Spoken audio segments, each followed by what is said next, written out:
Hello, and welcome back to our module on Powerful Phone Talk. Our second lesson is Understand and Be Understood on the Phone. I gave it that title because, as we've all experienced, talking on the phone and understanding the other person and getting the other person to understand you can be very difficult. I'm sure all of you can think of many phone conversations, in English and in your first language, that didn't go so well because you and the other speaker just couldn't understand each other. The connection was bad, the other person spoke too softly, there was a lot of noise, or some other distraction. Because phone conversations can be difficult, in this lesson I'm going to review two of the most common problems and look at ways to avoid them and improve understanding. We'll review and practice pronouncing can and can't in teens, tens, and other numbers. First, let's start off with can and can't. What do you think the biggest pronunciation difference between these two are? A lot of English learners think the difference is with the T at the end. However, listen to these examples. Can you hear me? I can't see you. You can pay online. You can't pay with cash. Did you hear the T? I didn't use the T sound in any of those sentences, and many people don't. Then, what was different? It's how the A is pronounced. When I say can inside a sentence, I shorten the A. Listen carefully to these sentences and pay close attention to the word can. I can hear you. The team can meet in my office. The doctor can see you now. But when I say can't, I stress that A and make it really long. I can't hear you. They can't meet today. The doctor can't see you.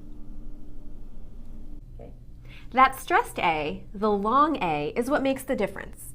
Rather than listening for a T from now on, listen for how the A is pronounced and you will know whether it's can or can't.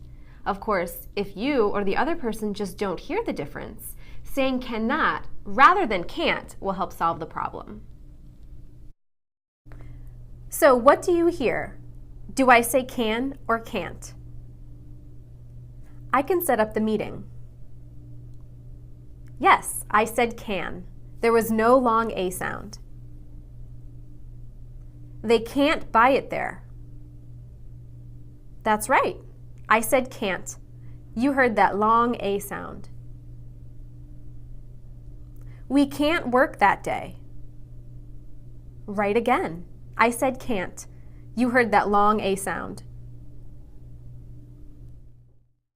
Okay, listen as I say a few more sentences and decide if I'm saying can or can't. We'll do a check at the end.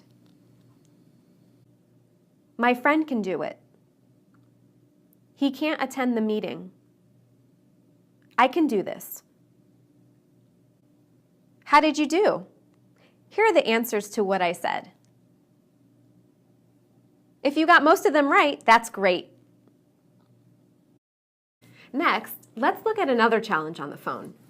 Numbers, especially the difference between teens and tens. I want you to listen as I say the numbers and identify how they are different.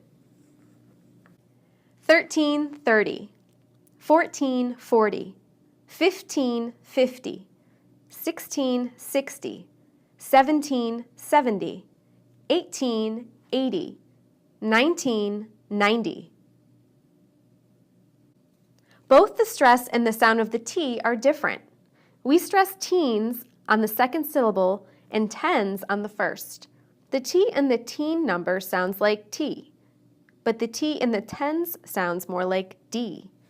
Listen for the stress of the sound of the T in the following sentences.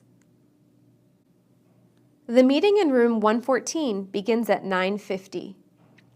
John is 40. Janet is 17. Bob is 70, and Sarah is 19. About 15 of my employees live near the office. 90,000 people visited the website in less than 30 minutes. There were 80 people at the conference. And here it is with the stress marked. With practice, you will soon be able to see and hear the difference easily. What else do we need to think about when pronouncing numbers, especially long numbers? First, how do we say a large number like this? Generally, we use two number phrases, 6,472. But if it's a date like this, we'll say 1776. We divide the numbers and prices at the decimal point and similarly split the numbers when we talk about the time in two. So this would be a 59.99 sweater, and this would be 11:55 p.m. If we don't follow these standard pronunciations, it can lead to miscommunication. One of the easiest ways to avoid this is to simply repeat the number by saying one digit at a time. For example, my address is 1428 Peachtree Street, or 1428 Peachtree Street. Always use this method when saying your phone number. For example, 555-2525. In this lesson, we have looked at how to pronounce and hear the difference between can and can't, and how to pronounce and understand numbers. You can review this information on the resource sheet in the lesson. Working on these two pronunciation skills will improve your fluency and make it easier for others to understand you. And it will make telephone calls less scary and more fun. Talk to you soon.